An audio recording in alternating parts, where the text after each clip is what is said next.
네, 이항영의 뉴욕 앤 서울 글로벌 증시 또 우리 시장에 미치는 영향들부터 살펴봅니다. MTN 이항영 전문위원 연결돼 있습니다. 위원님 나와 계시죠?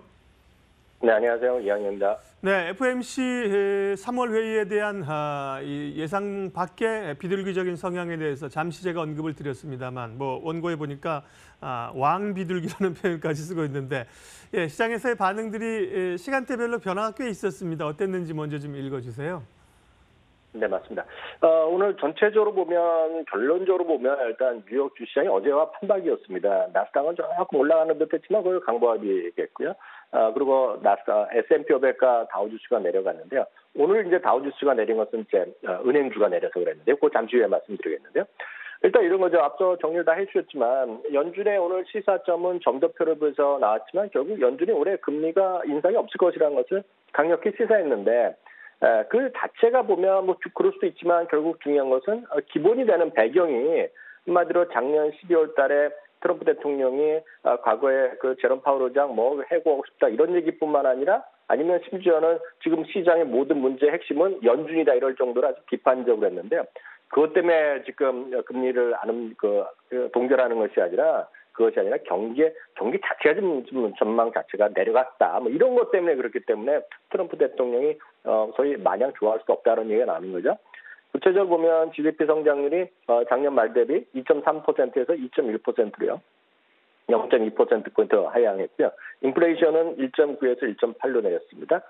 실업률은 3.9에서 3.7% 내렸고요. 점도표에서 보시다시피 전체적으로 한 0.50%포인트가 내려갔습니다. 지난 12월 말 대비. 그것은 금년에 한 두 차례 정도 금리 인상 가능성을 시사했다가 지금 다수의 의견은 이번엔 금리 인상이 없는 것도 아니냐라는 시각이 좀 다수의 의견으로 바뀌었다는 것을 점도표에서도 우리가 쉽게 그림으로도 딱 이해가 된다라고 이해하시면 좋겠습니다.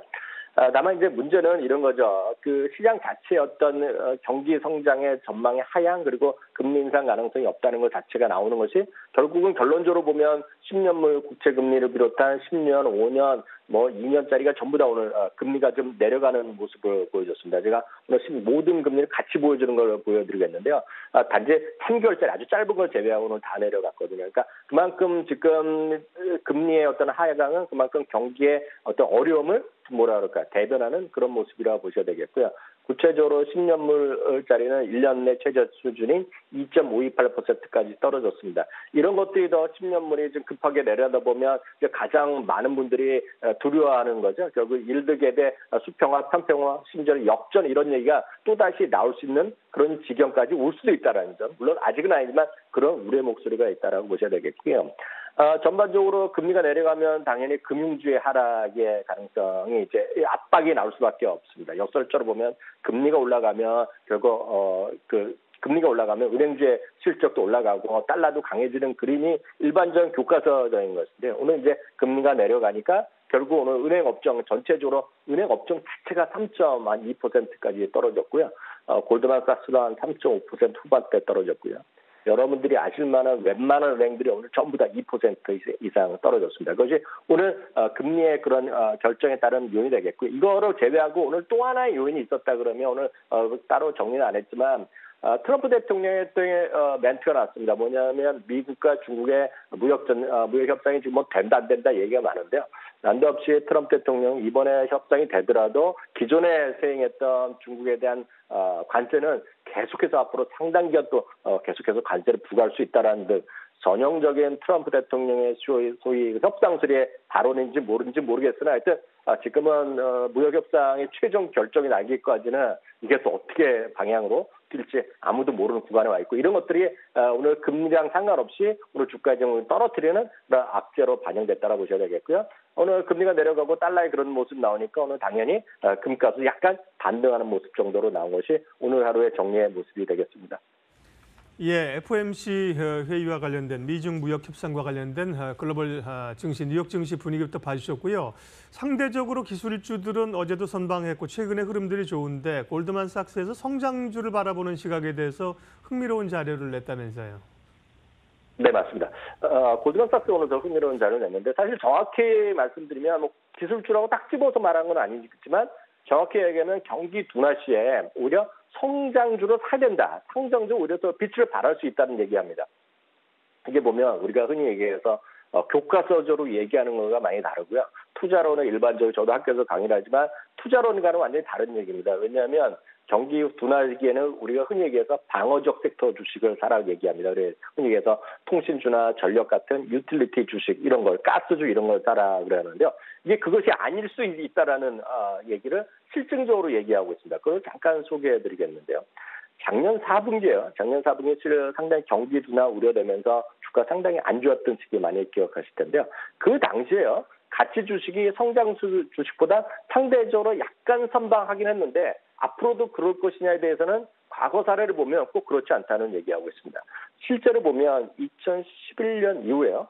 경기 상승이 전월 대비 0.5% 이상 둔화되었을 경우에 그때 보면 그걸 갖고 쭉 모아보니까 오히려 고성장 주식이 흔히 얘기해서 저평가 주식, 밸류 스탁보다 오히려 성과가 탁월했다는 것을 수치를 대면서 얘기를 하고 있는데요. 이런 것들이 작년 말, 4분기가 아니라 작년 말 시점으로 해서 4분기부터 금년 1분기까지만 보면 이번에도 똑같다는 얘기를 하고 있습니다. 구체적으로 보면 어떤 주식을 골드만삭스에서 제시하고 있냐면 올해 매출 선장이 S&P 500 기준으로 4% 정도 나오거든요. 전망이. 근데 이거에 4배 정도인 금년 매출 성장이 17% 이상 상승되는 기업으로 한 50종목을 꾸려서 과거에 대해 보고 이번에도 해봤더니 지수 대비 2.5%포인트를 초과 상승을 과거에도 했고 이번에도 하고 있다는 얘기를 하고 있습니다. 그래서 그게 왜 그런가 하면 찾아봤더니 경기 둔화 시기에 투자가들이 오히려 돈을 안 벌고 보수적으로 하기보다는 어떤 정부 정책이랑 상관없고 경기랑 상관없이 여전히 고성장을 구가하는 그런 주식들에 대한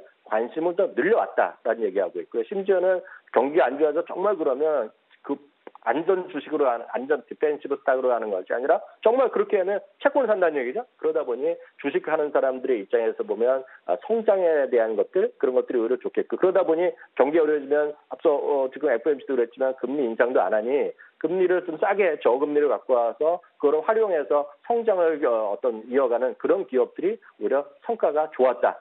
그런 얘기하고 있고요. 그렇기 때문에 최근에 빵 주식 물론이고 클라우드라든가요. 비메모리 반도체 5G 관련 기업들이 주가 완전 고공행진 중이거든요. 오늘도 예를 들어서 아마존이나 애플이 지금 다시 달리는 그런 모습이기 때문에 저는 이렇게 보고 싶습니다. 경제가 미국이 어렵건 한국이 어렵건 너무 어렵다고 해서 너무 지금 보수적으로 보시지 마시고 정말 성장을 하고 있거나 그런 기업들은 적극적으로 좀 글로벌 분산 투자가 필요하다는 관점에서 오늘 소개해드렸습니다. 네, 또 뉴욕 증시 특징주 우리 시장과 연관 지을 만한 기업 알아보는 시간이죠. 오늘은요? 제가 이 코너 통해서 매번 똑같은 말씀드리지만 어려운 기업, 들어본 적도 없는 기업은 의미가 없습니다. 그래서 많은 분들이 다 아는 기업들을 위주로 설명하는 것이기 때문에 우리 시청자들이 편할 것 같은데요. 넷플릭스는 우리나라에서 엄청나게 많은 이제 가입자를 갖고 있는데요. 글로벌 영상 콘텐츠 스트리밍 1위 기업입니다. 구독료를 인상하더라도 90% 이상 고객이 계속 돈을 내겠다는 얘기를 하고 있는데요. 작년에도 했고 올해도 이제 올해 3월부터 해서 미국부터 해서 지금 구독료를 올리고 있고 우리나라는 아직 안 올리는 걸로 알고 있는데요. 영업 마진이 금년 이후에 그렇게 계속 올리다 보니까 영업 마진이 이제 급속히 개선된다는 얘기를 하고 있습니다. 작년까지만 하더라도 예를 들어서 100을 구독료 받으면 100을 다 콘텐츠 구입에 썼는데 이제 조금씩 올리다 보니까 실제로 보면 가격 올리다 보니까 영업 마진이 대폭적으로 올해 내년 후년에 좋아진다는 얘기입니다. 주가는 51선이 200을 넘는 흔히 해서 골든 크로스가 나왔고요. 과거 골든 크로스 났을 때 100% 이상 올랐다는 얘기를 하는 사람도 있습니다. 그 주가는 어떻게 될지 모르겠으나 어찌되었건 실적 바탕으로 해서 넷플릭스 같은 소위 빵의 대표적인 주식 중에 지금 사상체 효과를 다시 뚫고 올라가려는 그런 시도를 하고 있고요. 아시다시피 마이크로소프트가 지금 사상체 효과 이런 기업들이 잇따라 나오면서 여전히 시장은 흥미로워지고 있다고 보셔야 되겠고요.